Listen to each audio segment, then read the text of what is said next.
la intención de replantear términos, conceptos y concepciones de nuestra historia local, regional, que está mal escrita, porque tiene errores y además tiene vacíos.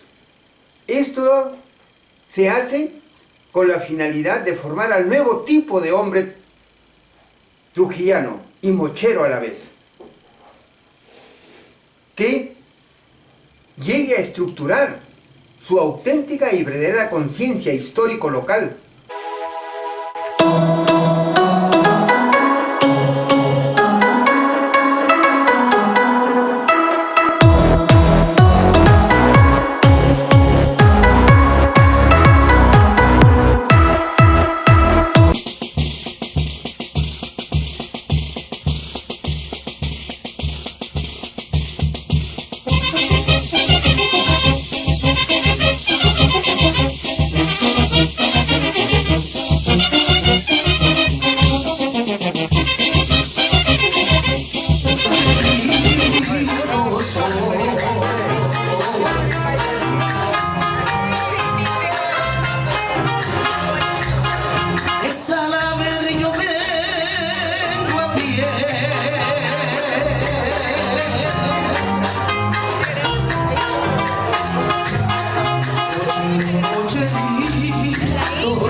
Vamos a iniciar por segunda vez esta exposición sobre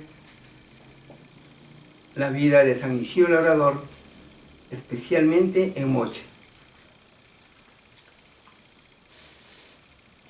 Hoy día 15 de mayo del 2020 es una fecha importantísima para Moche, la religiosidad mochica, y especialmente también, voy a hacer mención, para Trujillo. ¿Por qué es importante el 15 de mayo? El 15 de mayo del año 200 a.C. prácticamente era el día central del ciclo anual de la agricultura mochica. Esto elaborado ya desde hace 15.000 años antes de Cristo por el hombre moche a través del documento llamado Calendario Pesquero Agrícola Religioso Mochica. Y este día 15 de mayo era prácticamente el día central de la segunda gran cosecha. Día en que el hombre moche, en el principalazgo, en el centro principalazgo de Moche, es decir, en las faldas del centro de veneración de la diosa Luna, en las tierras de Lucumuy, se concentraban todos los principalíos de Huartaco, Mongoncillo, Chocchoc, Juchape, de Huatape, de Parcoy, de Chiputur. Todos ellos, los principalíos, llegaban con las mejores cosechas, con lo mejor encontrado en su tierra, en sus chacras, para rendir homenaje a la madre tierra, a la madre agua, a la madre luna y a la madre estrella, las 7 cabrías o las Pléyades, como se llamaban. Esto se repetía en el principalado de Cauchán, en donde se presentaban especialmente los agricultores de la tierra de Canda y de Pisón, para también rendir homenaje a las deidades o dioses protectores de los moche. Esto que sucedía el año, prácticamente desde el año 200 a.C., es decir, cuando ya terminaba la época étnica de los moche y se iniciaba la época de la cultura regional mochica, hasta el año 800, casi cerca de 1000 años de vigencia de este calendario, en la cual prácticamente el hombre moche era muy diferente en cuanto a la concepción que tenía sobre el año lectivo. Pues para él, como hemos visto, se iniciaba el 3 de junio y terminaba el 30 de mayo. Es decir, entonces, que en este momento era grande para Moche terminar el ciclo anual pesquero agrícola mochica con esta gran festividad, el día central de la segunda gran cosecha. Y ahí, entonces, en donde tenemos que incidir en que el 15 de mayo de 1082 nace en Madrid el señor o el niño Isidro Merlo Quintana, más conocido como el santo patrón de la agricultura mochica, San Isidro Labrador. Este señor, este niño, es educado por su padre en dos cosas importantísimas: el amor y el cariño a la tierra como fuente de vida, y lo educó en el respeto que debería tener a la tierra. Es decir, que el pensamiento, la concepción que tuvo los padres de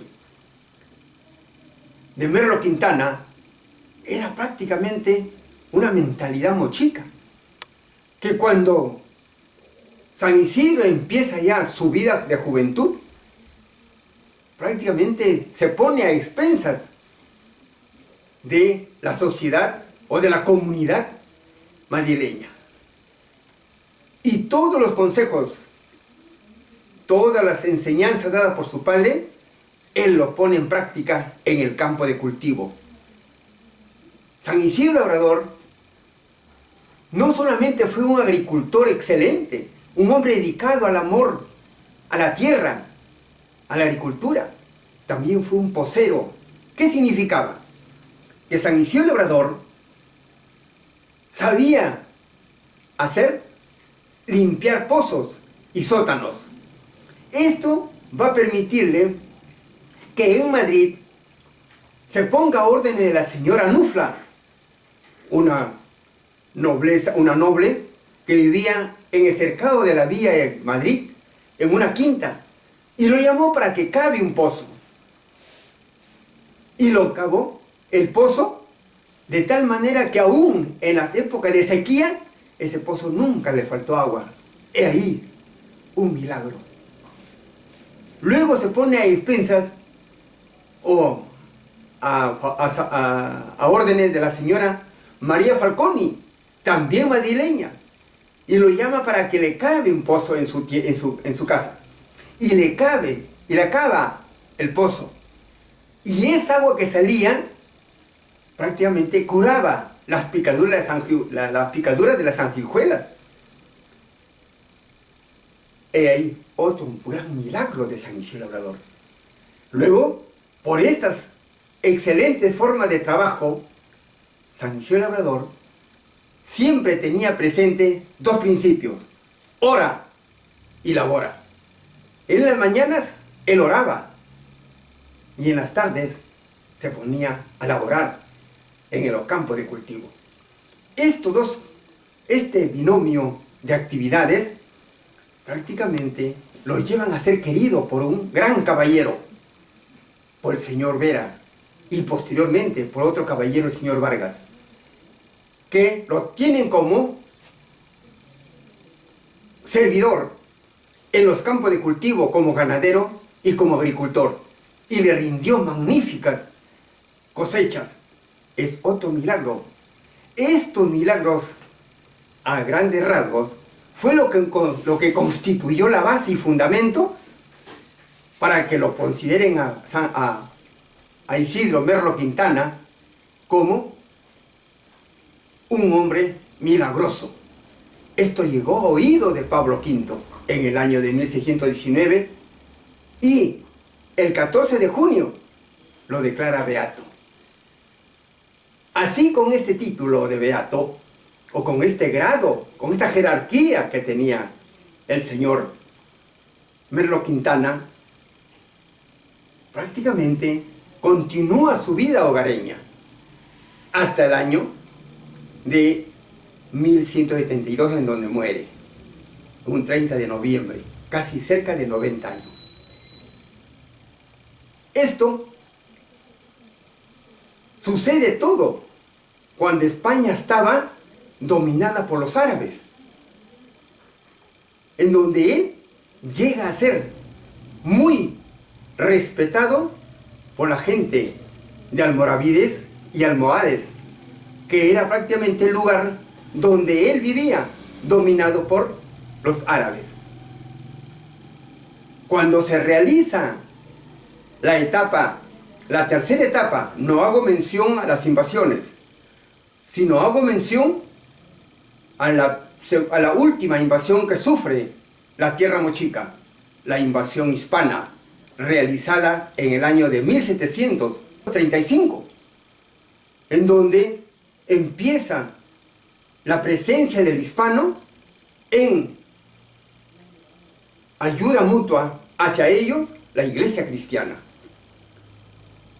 Y el segundo arzobispo del Perú, del virreinato peruano, que era el señor Fray Toribio Alonso Mogrovejo y Robledo, trae a San Isidro Labrador la imagen de él hecho en España, lo trae y lo regala a Moche.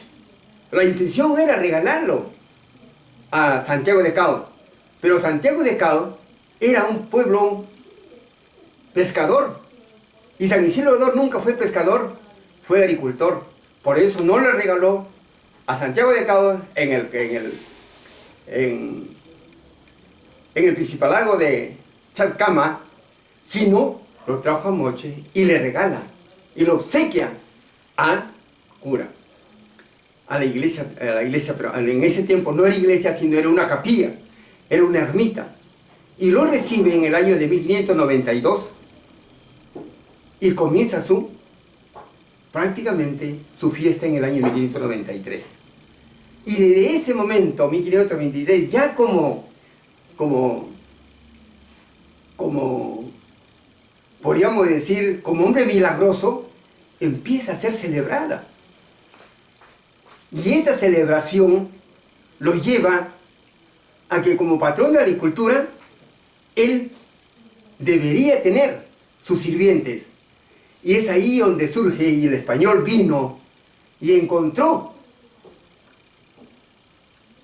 en las tierras de cultivo de Moche, encontró al danzante Muchit.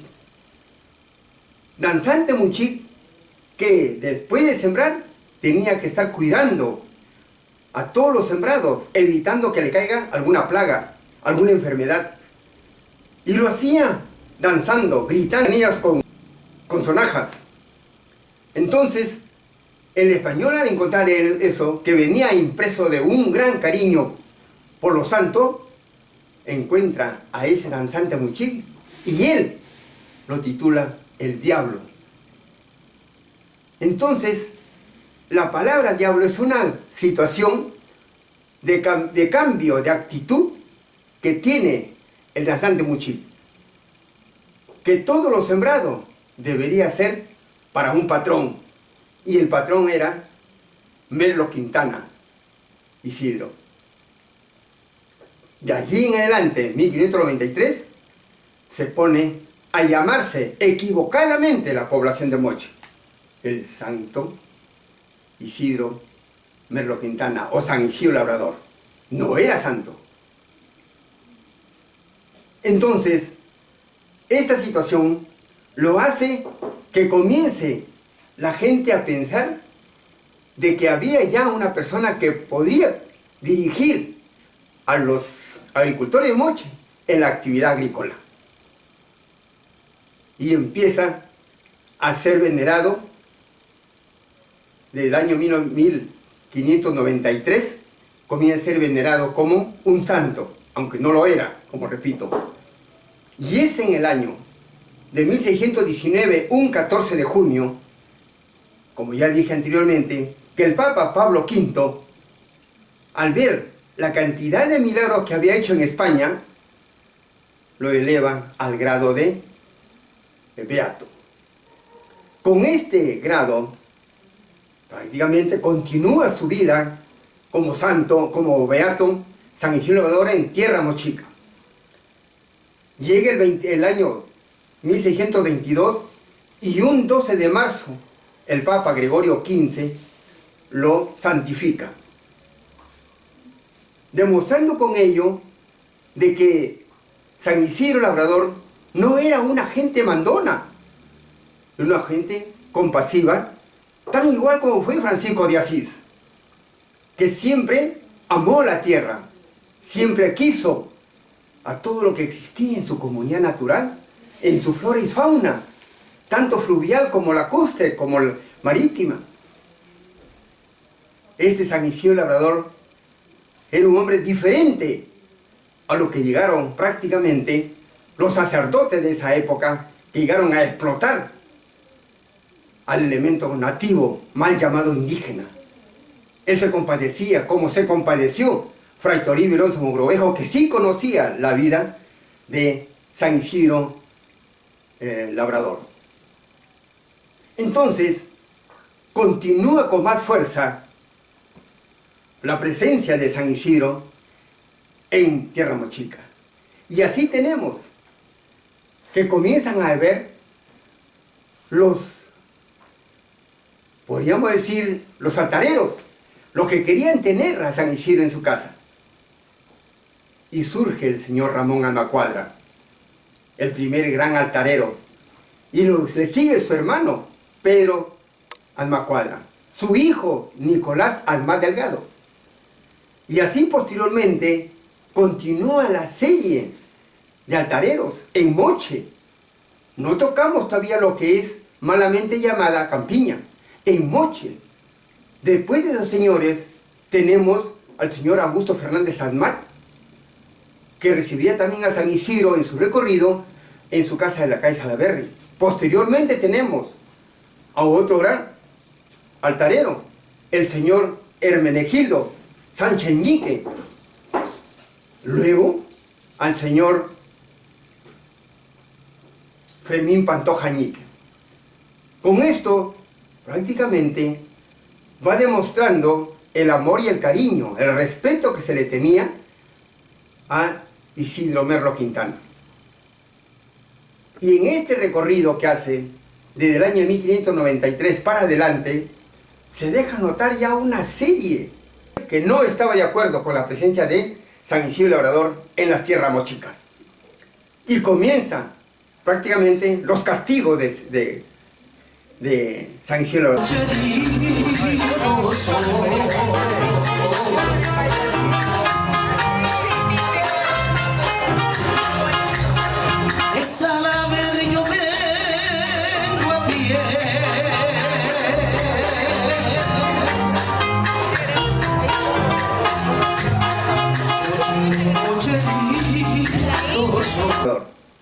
Tenemos, por ejemplo, el castigo que le dio a su primera altarera, que fue prácticamente en el año de 1938. Su primera altarera, la señora Santos Siche, de Rodríguez, en la compuerta del Tallo. Allí, la señora no quiso recibir a San Isidro. Entonces, recibe el castigo de una inundación. Se rebalsa el agua en esta toma y lo inunda su casa, matando a todos sus cuyes. De allí en adelante, la señora Santos Sicha era una de las verdaderas, poníamos, defensoras de San Isidro Labrador. Otro castigo, que allí nomás se viene, el señor Simón Rodríguez Asmat, que lo mismo, se acerca, estando San Isidro en la casa del señor Centeno, que le llama malamente Coche Gringo, se encontraba él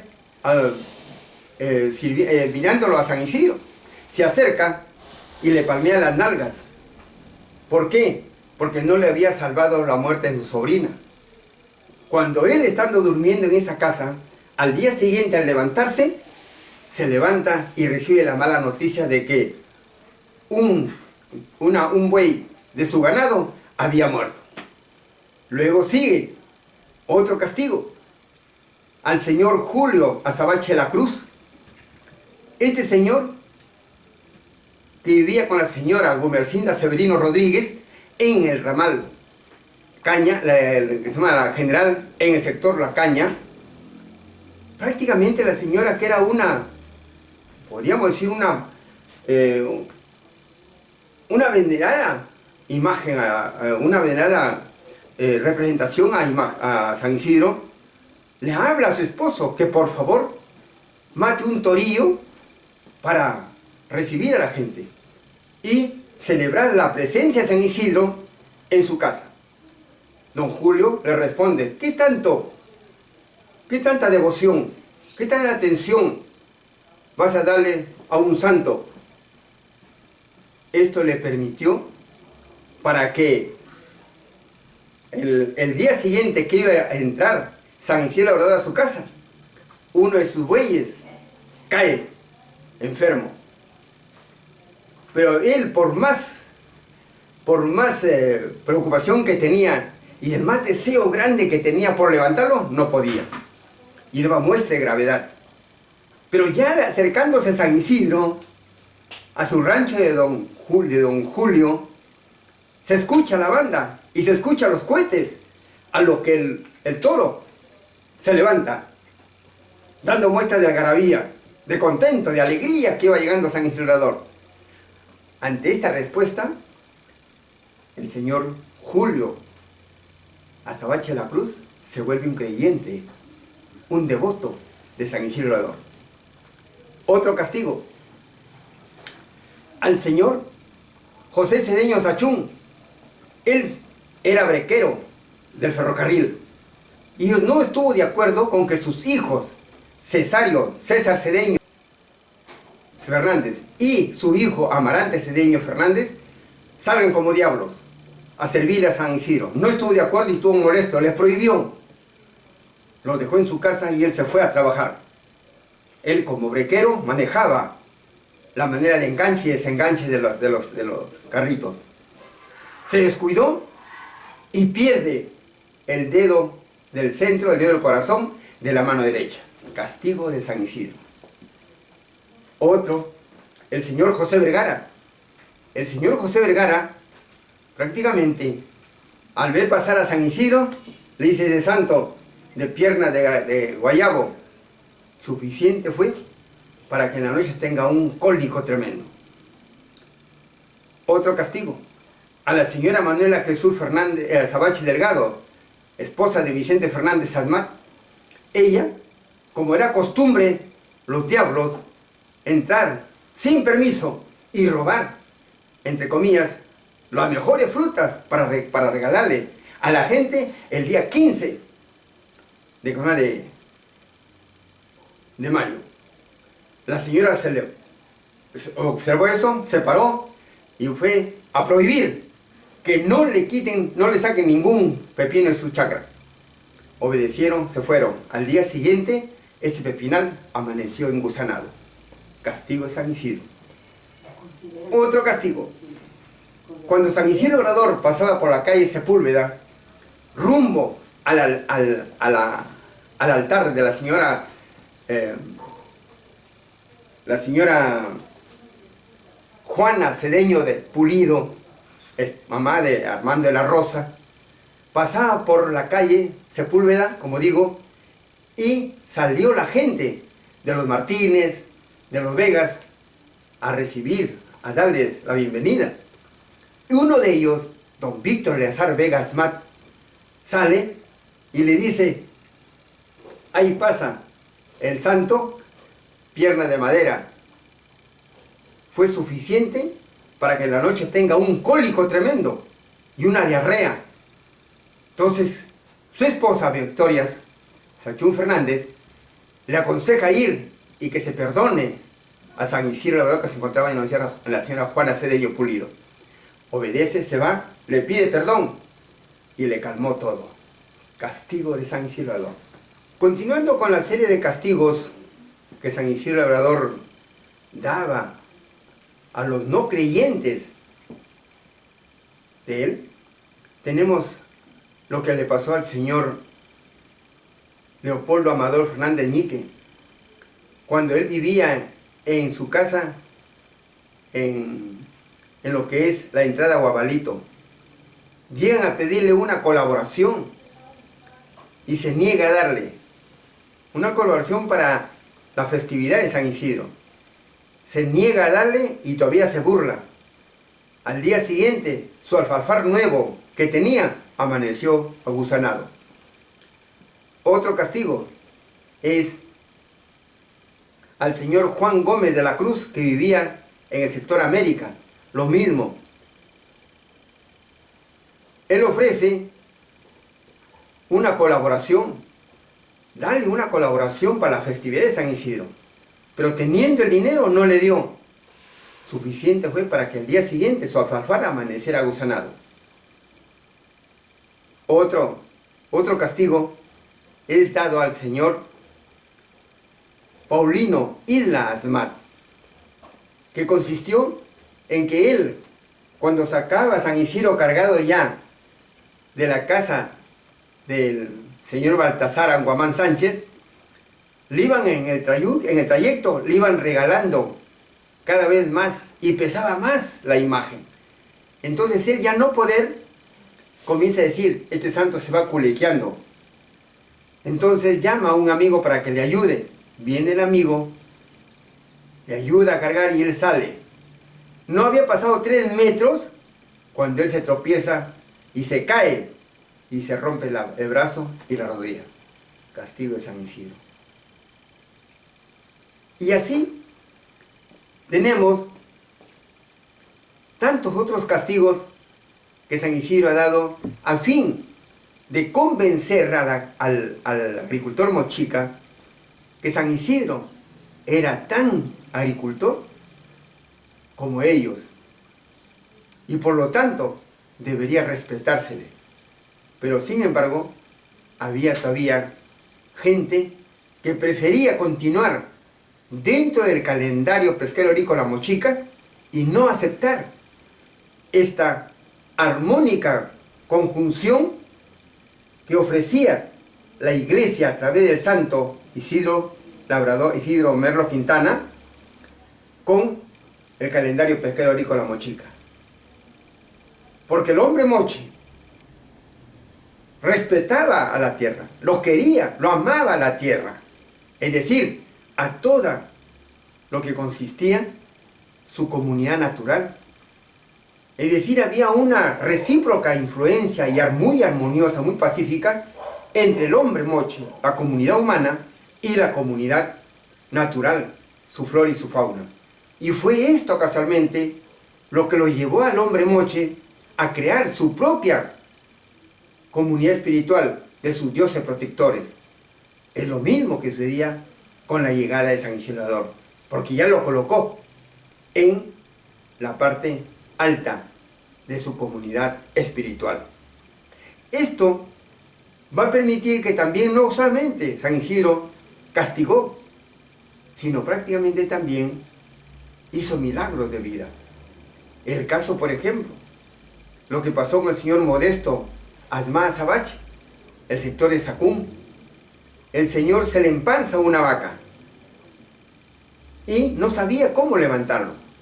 Llega su hija y le dice: papá, la manera como se levantar a la vaca es sahumándolo con romero. Ponle cerca la nariz. Y él le obedece.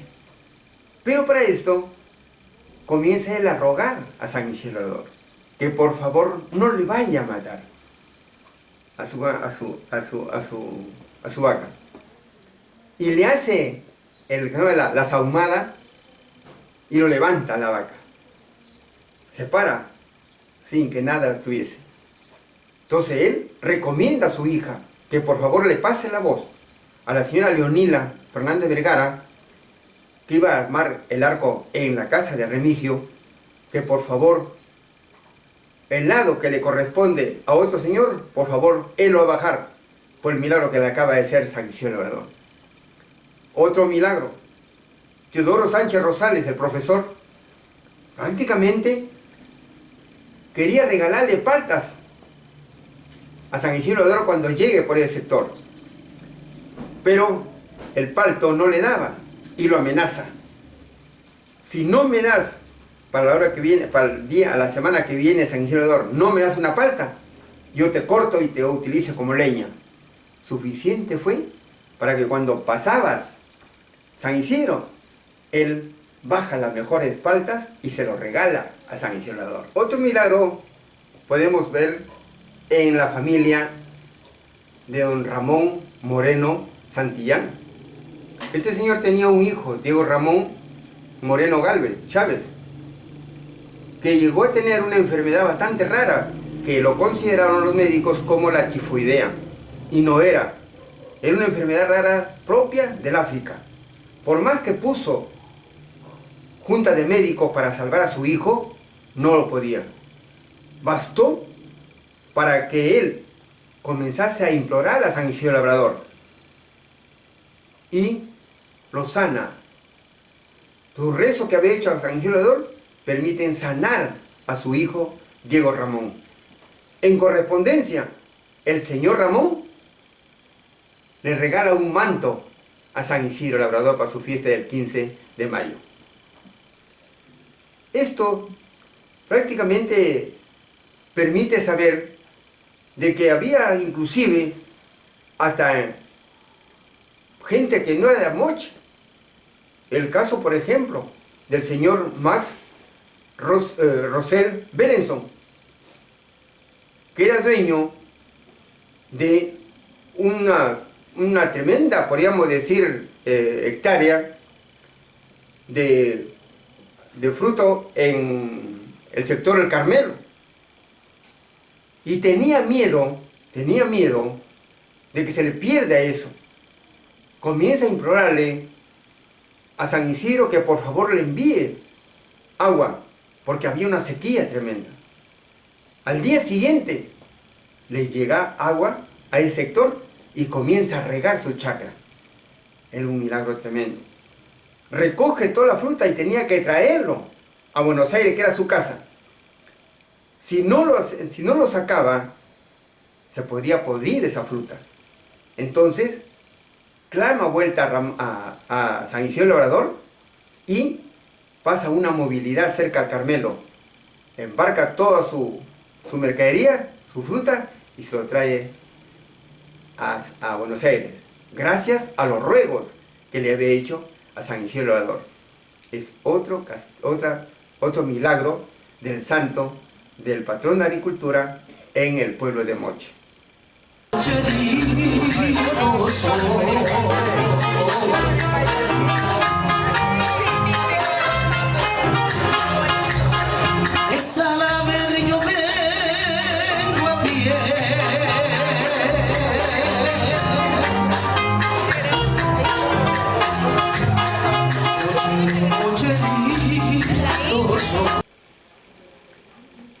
Con esto demostramos de que el 15 de mayo es prácticamente una fecha inolvidable, imprescindible en el quehacer religioso del hombre moche, actual especialmente. Y casualmente el día de hoy, 15, un día como hoy en el año de 1912 y 13, se presenta el señor Miguel Ñique Asmat, capataz, que según los documentos es el primer capataz que se presentaba ante el alcalde José Domingo Asmat a pedirle permiso para que su banda de enmascarados acompañe a San Isidro Labrador. Le dio el permiso respectivo. Y comenzó el año 1912-1913. En el año de 1914, prácticamente el mismo día 15, cambia de capataz. Entregan la espada de acero el señor Miguel Ñique Asmat al señor Baltasar Asmat Ñique. Le entrega la capatacía. Este señor lo recibe en el año de 1914 hasta el año de 1917. En el año de 1917, el mismo día 15 de mayo, hacen un cambio de capatacía. Le entrega la espada de acero al nuevo capataz, que era el señor Andrés Anguamán. Andrés Anguamán tiene la capatacía del año 1917 a 1923. Y también hace la misma operación de entregar la capatacía delante de las autoridades de Moche. El año 23, que era alcalde Víctor Fernando Quevedo Lizarzaburo, le entrega al señor José Francisco Mercedes Azabache Asmat, más conocido como Chilala. Recibe la capatacía del año 23 y se encuentra hasta el año de 1929, en donde le entrega la capatacía al señor Baltasar Anguamán Sánchez. El señor Baltasar Anguamán Sánchez, llegado el momento oportuno también de un 15 de mayo, en el año de 1985, entrega la capatacía al señor Roger Cedeño Ñique, quien muy amablemente, muy cortésmente, se le entrega a Andrés Rodríguez Rodríguez, más conocido como Cachete. De ese año 1985 se funda pues un 14 de mayo de 1985 se había fundado un día antes la gran banda, la banda Enmascarados, Rojos y Azules, San Isidro Labrador. Ayer ha estado de cumpleaños esta banda de Enmascarados y el día 15 se oficializa como capataz el señor Andrés Rodríguez. Esto nos viene al caso a decir de que la fecha del 15 de mayo es grande, no solamente el aspecto religioso, no solamente por la presencia de San Isidro Labrador, sino también por otros acontecimientos que llenan de alegría al pueblo de Moche. Por ejemplo, un 15 de mayo de 1991 empieza a funcionar el proyecto arqueológico El Sol y la Luna, dirigido por el señor Uceda.